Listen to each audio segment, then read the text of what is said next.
Okay, welcome back. So we're going to continue with some of the meteorology elements behind helicopter flying. Now, this is quite a large or broad subject, obviously. Doesn't always bear a huge amount of relevance to flying helicopters because we're looking at quite high level airflows, and also acknowledging that you usually have a meteorological service that will be operating in an area that you are planning to or are currently operating in. But the idea behind this is to just give you a bit more of a foundation behind why you would see particular weather patterns in particular operating areas, what to expect when you get there, and a few other sort of foundational elements that come out of it. So we'll get cracking. So I've just drawn the sort of top portion of the Earth. We'll just assume this is the northern hemisphere. It's not really necessary to draw the rest of it because it's an exact mirror image on the southern hemisphere. So whether you're operating in the northern or southern hemisphere, the theory remains the same for both. You'll just find that some of the elements will work in the opposite direction, but it all makes sense as you go through. So we've got the northern hemisphere here, and we're just going to imagine we've got the sun, which is heating the Earth. And the first thing we look at is the equator, or the equatorial region, as opposed to specifically the equator. So we're going to start with a simplified ray of light impacting the equatorial region. And we'll just assume that this ray of light is of diameter d. And as you can see, as it hits the equatorial region, the actual Earth's surface there is almost flat where it's actually impacting. And if we've got this ray of light that is hitting, or ray of sunlight that is hitting this flat area, all the energy within this ray here is going to be spread across this small flat area in that particular region. If we then draw the exact same diameter ray of light, which is shining a little bit further towards the north and towards the polar region, as you can see, where it's impacting on the actual Earth, because of the curvature of the Earth, the surface area that it's impacting is much larger. It's going rather straight across, it's going all the way around, so the length of the surface area that it's impacting is much larger. Therefore, all the energy which is in this ray of light, which is the same amount of energy in this ray of light, is being spread across a much larger surface area. Therefore, each meter squared within this portion of the Earth is going to receive less energy than each meter squared in this portion. That might seem obvious, but that's one of the first reasons why you're going to find it's going to be much warmer down towards the equatorial region. As you get further away, it's going to get cooler. And you'll also note that because this is a sphere or a circle, as we get further and further away, the curvature of the Earth becomes more and more, because it's a circle. So it's going to get more and more extreme. This curve is more and more exponential as you come around the corner. So the further away, the less and less heating you're going to get. The other reason you're going to get less heating as well is because obviously you've got the Earth's atmosphere here. So the ray of light here has only got a relatively small amount of the Earth's atmosphere to get through. But obviously if it's coming at an oblique angle up at this portion here, it's got even more of a Earth's atmosphere to get through. So we end up with a little bit more attenuation as or weakening of the ray of energy as it comes through. So the bottom line there is that you're going to get more heat impacting the equatorial region, and then gradually less and less heat as we go up towards the pole. So what effect does that have? So what we're going to look at here is three main zones. So if we go from the equator, we have 0 degree latitude, then we go to 30 degree latitude, then we go to 60 degree latitude, and then obviously we've got the poles up here, giving us our 90 degree point. Now, all this energy that's impacting in the equatorial region, we'll start over here, is going to create a lot of heat on the Earth's surface. And that Earth's surface is going to radiate its heat into the air directly in contact with it. And that air is going to be heated up, and the hot air obviously is now going to be less dense than everything around it. And heat, as we know, then therefore rises. So the hot air is going to start to rise up in the atmosphere. It's going to keep on rising until it gets to the tropopause. And because we've got generally less dense air in and around the equator, what we find here is that the tropopause is actually a little bit higher than it would be over towards the pole. So 48,000 feet or thereabouts, you're going to find the tropopause. And then as we get further and further towards the pole, as the air gets cooler and drier, we're going to find that the actual tropopause is a bit lower. but we'll start over here. So it gets up to the top, 40 plus thousand feet over the top of the equator. And at this point, it can't really go this way, across the Earth area. It either has to go this way or this way, so north or south. And we're going to focus on the air that decides to go to the north. So as it goes to the north, it starts to move away, and as it's doing this, it starts to slowly cool. It also descends because the tropopause is a little bit lower, and then eventually we get to a point where it starts to drop a little bit more. But why does it drop in this region? And this is the next bit we're going to look at. Okay, so what we're going to look at here is the Coriolis effect. So here we have the Earth, and here we have the axis that it is rotating on. As you know, it's rotating in this way. So looking down from the top, it's anti-clockwise. And we have the equatorial region here. I'll just call it the equator for now. And the circumference of the Earth down here is around about 25,000 miles. And then as we move up, obviously, the circumference is going to reduce. So let's just take some arbitrary point around here, around about the sort of 60-degree latitude point, at which point it's going to be more in the region of about 20,000 miles.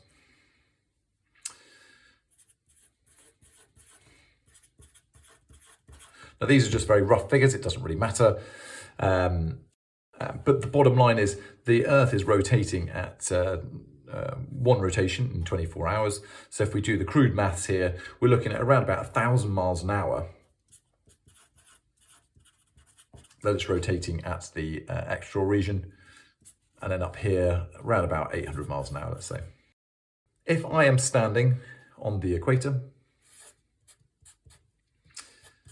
and I throw a ball between the equator to my friend that's standing over here on the 30-degree latitude line, my linear speed around here is going to be more. It's going to be 1,000 miles an hour in comparison to my friend that's standing up on the 30-degree latitude point, which is 800 miles an hour.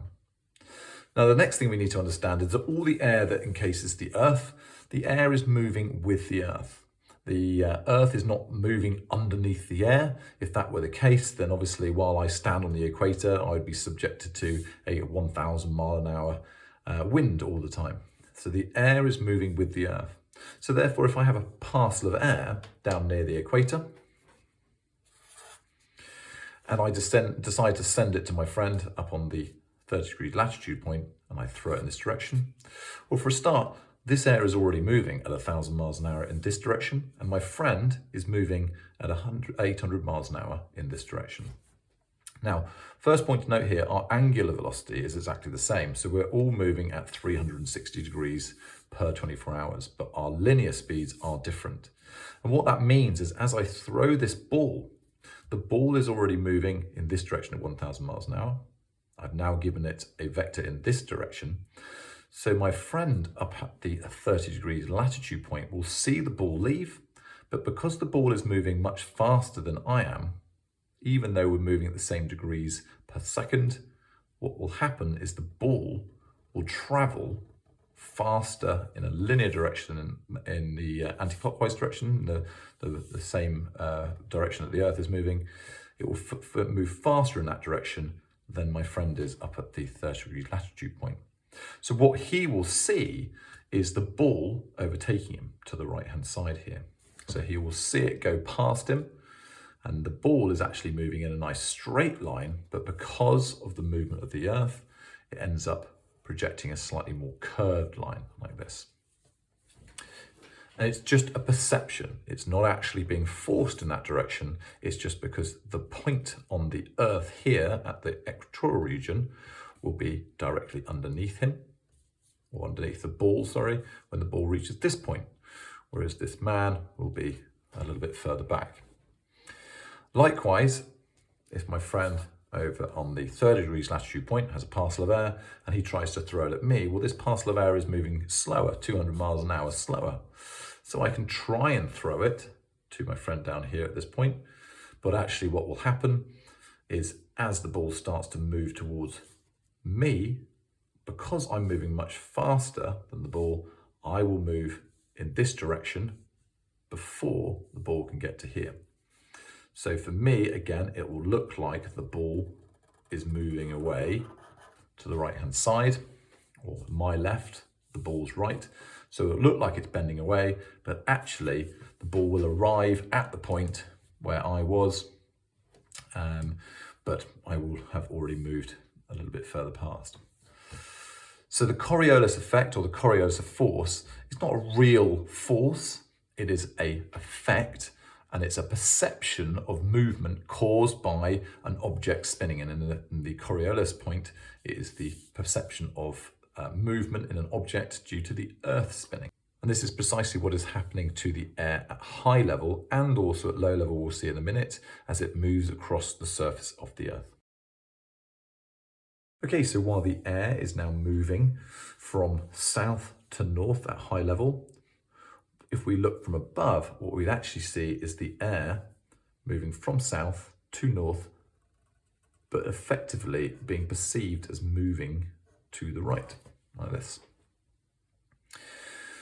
And at this point here, obviously it's now moving parallel to the direction of the Earth's motion. And because of that, what it happens is it starts to move like this, gives time to cool, and then it can start to descend. When it hits the Earth's surface, it can either go to the north or to the south. It can't go this way or this way because there's lots of other air moving in the same direction. So what we find is the air starts to move from south to north in this particular instance. And because of that, the Coriolis effect acts again. And so from above, it looks like the air is moving from east to west, or an easterly. So we can see that from the side, we've got a nice circulating cell here, which has stopped short from moving all the way up to the polar regions and has been turned downwards or turned away at approximately the 30-degree latitude point, and then turned all the way back around on the surface as it hits the bottom, and then starts to run back parallel down towards the equatorial region. The similar thing is happening up at the polar cell. So we've got cold and pretty dry air up towards the North Pole here, and the same would be true down in the south. And the air here, because it's just cold and dry, no real solar heating, it's easy to sink down towards the poles. When it gets down to the Earth's surface here, it has to flow outwards either side, obviously, because it's the top of a sphere, and because of that, it starts to flow from north to south. As it flows from north to south, it also gets subjected to the Coriolis effect, and so what we find is the air becomes more of an easterly, until it reaches down to the 60 degrees latitude point, where it's almost parallel to the latitude lines here, and at that point it is subjected to a little bit more energy from the sun, and so therefore we end up getting a bit of solar heating. Solar heating then allows the air to rise, again not to a particularly high altitude, around about the sort of 35,000 feet point, and then when it gets to the top here, it can either go from north to south or south to north, and we'll look at the south to north. So in this particular instance, just like the little circulation cell down by the equatorial region, it starts to move from south to north. But at higher level, if we were looking down, we'd see that bending round to the right again. So the high level winds are actually becoming a little bit more westerly. So now you can see we've got two definitive cells here. We've got one that flows between the 0 degree latitude point and the one up to the 30 degree latitude point. And this one is known as the Hadley cell.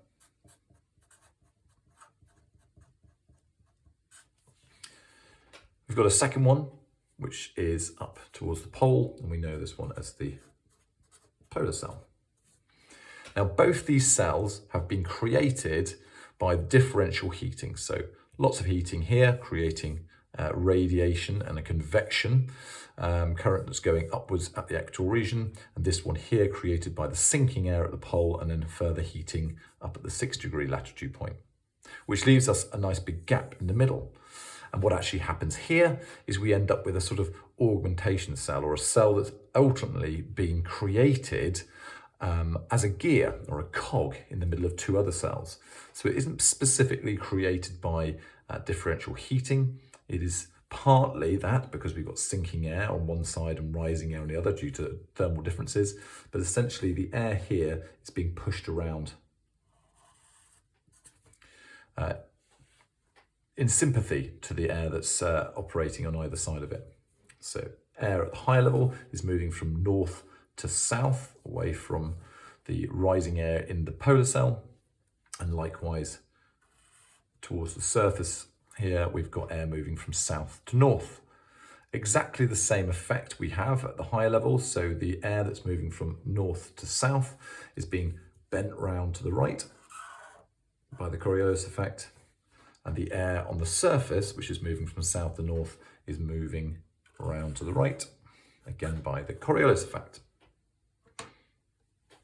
And this cell is known as the Ferrel cell. So these are our three cells, and these are the high level winds in purple and the lower level winds in green.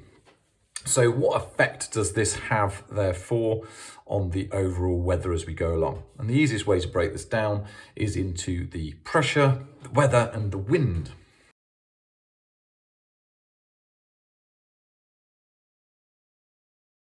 Okay, so starting with the Hadley cell then. So at the Hadley cell, we've got a lot of heat from the Earth, which is creating that convection current, so air moving up. Because the air is moving up, it's creating a gap in the bottom here, so other air from around it moves in, as we can see here. And this convergence that then leads to more rising air means that we end up with not a vacuum, but a lower pressure area here, because air is moving away from this point. So over at the bottom of the Hadley cell by the equatorial region, we end up with low pressure. And if you look on a picture of the Earth, you'll also see all the way around the Earth, we happen to have quite a lot of oceans and seas, and particularly around the equatorial region, we have plenty of oceans and seas. And so we've got lots of moisture in the air. That moisture is being pushed up, and that's creating instability. And therefore, we're going to get lots of rainfall as well. So funnily enough, even though it's one of the warmest places to be, actually around the equatorial region, what we find is lots of low pressure, lots of instability, lots of large cumulus clouds, and also lots of large cumulonimbus clouds, and lots of storms and heavy rain. And again, if you look on a picture of the world, you'll see around this area we get lots of rainforests. So you'll find the Amazon and the Congo, etc., all lie relatively close to the equatorial region there as well. So we're going to get lots of rain, and also thunderstorms.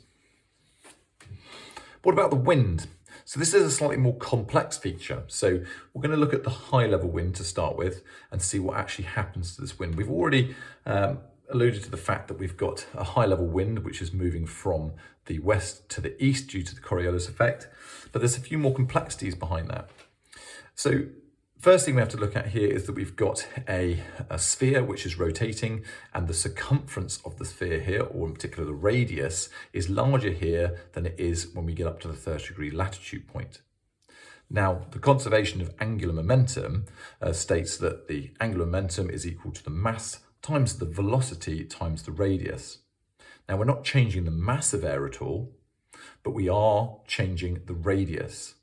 And therefore, if angular momentum is equal to the mass times the velocity times the radius, if we are reducing the radius, i.e. the radius of the Earth at this point in comparison to this point, then any mass that is moving from a wide radius to a narrow one needs to increase velocity. And the same is true, for example, for an ice skater. If they're spinning round as they put their legs out, they slow down. As they pull their legs in, they speed up. This is the conservation of angular momentum. And the same happens with wind. As the wind is moving up towards the poles here, and we get towards a smaller radius, the angular momentum kicks in and it actually speeds the air up. So not only have we got air that is moving around towards the 30 degrees latitude line and parallel to it, it's also being sped up. And therefore what we find is very fast moving air that's moving along this 30 degree latitude point before it starts to descend. If it's moving along this latitude point, the other thing you have to understand is that we have differential land masses along here. We've got land and sea and land and sea, so it's not quite as simple as just a straight line. We find that the line of air that's moving at high level and quite fast along here is a bit wiggly and wavy. So it looks a little bit more like this. And you can have very extreme regions as well, but it's all roughly moving west to east. And we know this as the subtropical jet stream. So now we've got a jet stream at the 30-degree latitude point. We need to look at the lower level winds. So at the lower level winds, we've already established that it's moving from east to west. So we end up with an easterly wind. And these winds are quite well known because you might have heard of them as the trade winds. Easterlies or trade winds, and essentially what we find is just north of the equatorial region, about sort of 5-degree north, what we find is there's usually relatively consistent winds that blow more or less northeasterly to easterly. And 100 or 200 years ago or so, this was used predominantly as the trade winds to get ships across from Europe over to the Americas. And even today, ships sailing across the Atlantic will regularly use the trade winds, or try and predominantly use the trade winds in order to get themselves across the Atlantic. There is a very small region, however, approximately 5 degrees north and south of the equator here, where we find the convergence of the trade winds both on the northern side of the equator and on the southern side. And where these trade winds converge, what happens is, because of this low pressure region here, it all then starts to get sucked up. So just to the north and south of the equator, you'll find you'll get a northeasterly flow, or down to the south here, you'll get a southeasterly flow as it comes in. But then directly over the top of the equatorial region, what you'll find is, because the air has now started to be redirected upwards, there tends to be relative calm all the way along the equator there, or in particular the equatorial zone. And we know this as the intertropical convergence zone. And this particular area where it's very calm is known as the doldrums. So that's the region between the 0 and the 30-degree point. The 30-degree point in particular, though, has a slightly different weather and pressure effect. So first of all, we've got air that's descending predominantly in the 30-degree point. And also what we'll find is, because any moisture has been, a lot of moisture has been dropped around here, it hasn't picked up any more moisture around here, but now as it descends, it's increasing in temperature, and therefore it's expanding and becoming less dense. Well, we haven't gathered any more moisture, so actually this is very dry and also very warm air. And so as it comes down, we start with an area of high pressure down here. And at the base, where that air is impacting the ground, because it is descending air, we're not getting any kind of instability in this area. So even if we did have a lot of moisture here, it's not being driven up and creating clouds. So what we end up with is lots of clear skies, very hot temperatures, and very dry air. Wind-wise, at the top, we've still got the jet stream, and down at the bottom, we've got no real trade winds as such, but we are experiencing a similar sort of effect that we do get in the doldrums, in that the air along the 30-degree point is actually diverging at the surface, and so we don't tend to have particularly strong winds. Any winds that you will get along that 30-degree point will probably be more to do with differential heating down on the surface, for example, sea breezes and land breezes. The one thing you will find, however, is that because there are relatively consistent clear skies around this sort of 30-degree point, there is no duvet as such at night. So as soon as the sun has gone down below the horizon, there's no more heating. Well, the earth areas, or the earth areas opposed to the maritime areas around here, what you'll find is the heat will be lost relatively quickly, as the ground can radiate the heat and change temperature a lot more quickly than the water or the sea. Because of that, the desert regions, believe it or not, even though they're hot and dry in the day, they can actually be very cold at night. So now we can move a little bit further up towards the 6-degree point. So as you can probably guess, the 6-degree point here has got rising air, so we're getting low pressure. It's come across the sea, this air, or there's plenty of sea area around this latitude anyway. Not that makes a lot of difference, but any moisture that is in this air, which it might have gathered on its track from either source here, is going to be a contributing factor in creating instability here. So the air is rising for a start, the moisture is going to be condensed, and we're going to create ourselves clouds. Now, we haven't got the same amount of solar heating here, so we don't have the same sort of volatile instability, but we are going to have instability. So therefore, we are going to find that we get rain in this area, maybe the occasional thunderstorm, but it's not as prevalent. But cloud and rain is definitely going to be in this area. And for those of you that operate in the sort of Northern Europe area or in Europe, especially in the UK, we're not far away from the 6-degree latitude point, and so we often find ourselves with rain and poor weather. In terms of the high level winds, so this again is a slightly more complicated beast. So the higher level winds here we can see are actually diverging away. Now that would leave us with almost a doldrum style situation along the 6-degree latitude point, but it's not quite as simple as that, unfortunately, because we have a slightly different factor to take into account here, and that is completely unrelated to the cycles here in the cells, and it's more to do with what's known as a thermal wind.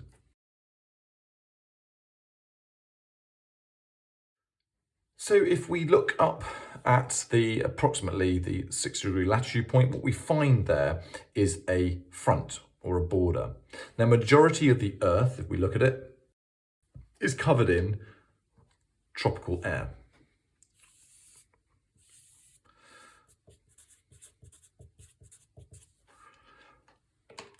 And the only bits that aren't covered in tropical air are up towards the poles.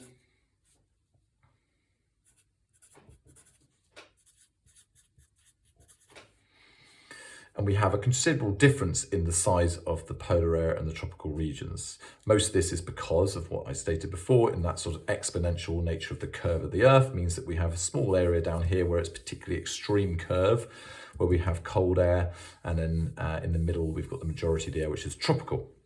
Now, because of this, we end up with this little border here between the cold and the warm air. And what that looks like if we turn it onto a cross section is, in very simplistic form, we end up with a polar column here of very cold air. And standing right next to it, again in very simplistic form here, is tropical air. Now, in reality, there's a little bit more of a buffer here with a sort of slightly more gradual slope, but we're going to simplify things. Now, what we have here now is a slight issue with regards to pressure. Now, again, if we simplify this and we assume that down at the ground level here, let's just say we've got 1,000 pounds of pressure, and we've got the tropopause here. So we have got the same pressure here because we've got the same mass of air above this point of the Earth and this point of Earth. The only difference is the tropical air, which is warmer, is more spread out, whereas the colder air is more dense and therefore more compact, so therefore more dense. What that means is if we have the same pressure up at the tropopause, simplicity's sake, clearly it is not going to be 900 up at the top, but we're going to make it simple. If we've got the same pressure at the top, you can see that the pressure is decreasing much rapidly as we go up in the cold column than it is in the tropical column, which means that if I drew a line across the tropical column at the same height as the top of the polar column, well, in reality, we'd have a much higher pressure here. So again, let's just estimate and say that it is 920. So you can see here that we have now got a pressure of 920 here, right next to it a pressure of 900. And all that's going to cause is a little bit of a contest. And the contest is from high pressure to low pressure. So the air here is going to want to flow from there to there in order to equalize it. And so looking down from above, that's the tropical air wanting to move from the south to the north. Now, because of the Coriolis effect, what we end up with is the air trying to do this, but from the top down, it actually ends up doing this. And as you can see, we're at a much more extreme latitude here, where The change in radius is much, much more severe. So down here, the change in radius between the 0 degree and the 30 degree is quite small. But up here, the change in radius between the 30 degree and the 60 degree is a lot more because of that extreme curve there, which means that the conservation of angular momentum is going to increase the velocity of this air at the higher level much more. So we've got air that is being pushed around to the right and accelerated to a much larger degree.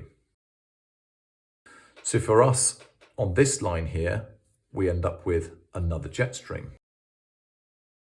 And the difference here being that the subtropical jet stream has been caused by that high level wind at the Hadley cell, essentially just following its natural path and being pulled around by the Coriolis effect, whereas the polar jet stream is very much caused by a thermal wind, and not really so much by these cells. It's slightly separate. So the bottom line is at high level, we're going to have a jet stream again.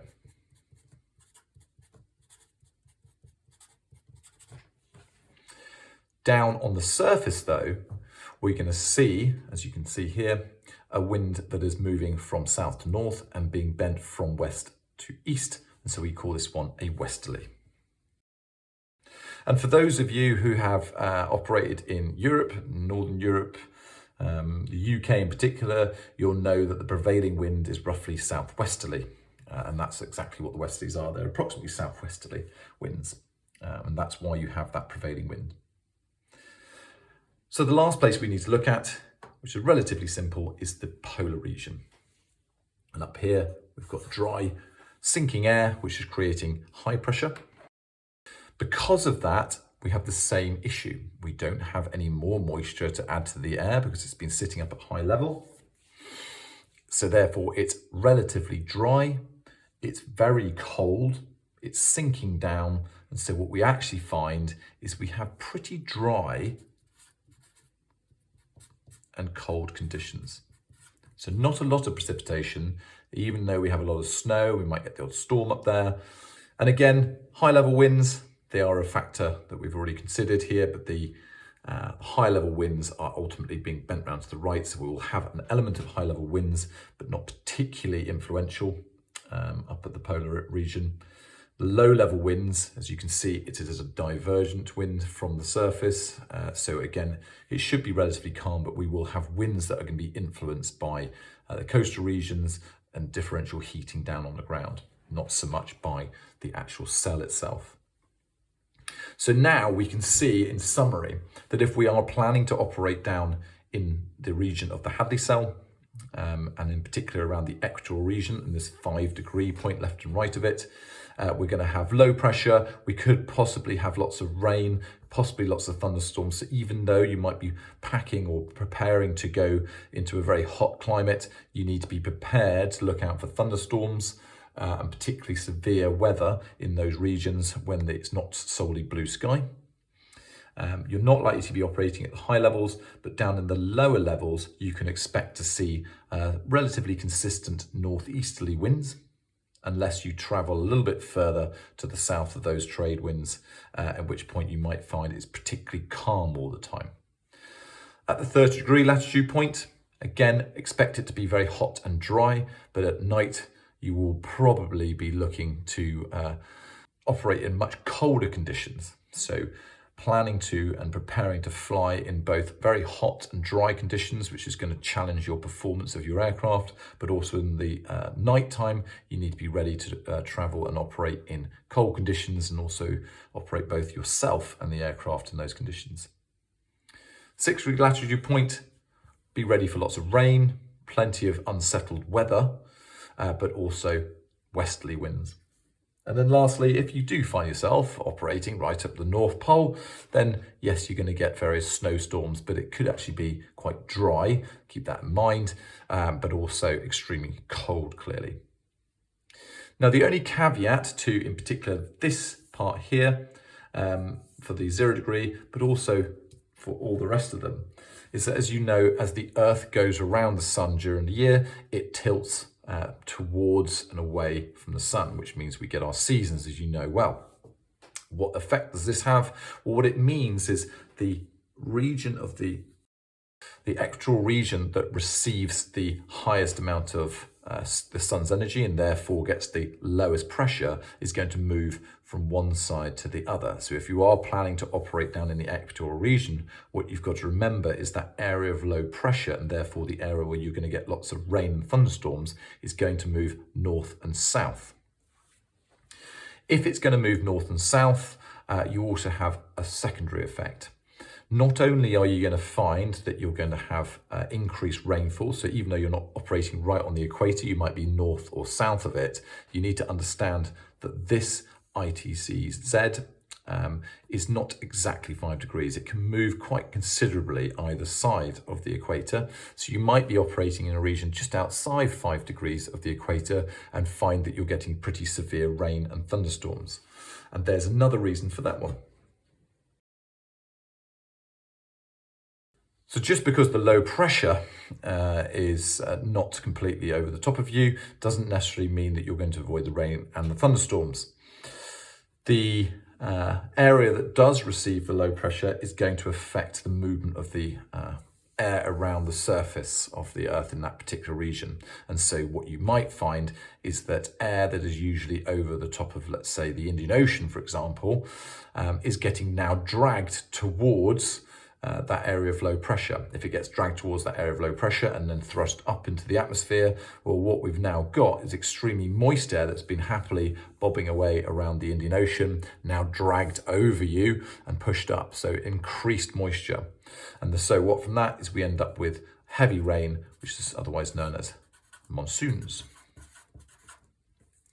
So if you're operating around the ITZ, be ready for considerable seasonal changes in terms of the amount of rainfall, and in particular, if you are in particular areas which are near coastal regions and are subjected to heavy changes in the maritime flow of air, you could get extremely strong weather, particularly down in sort of Southeast Asia. You can get the sort of monsoon areas of rain.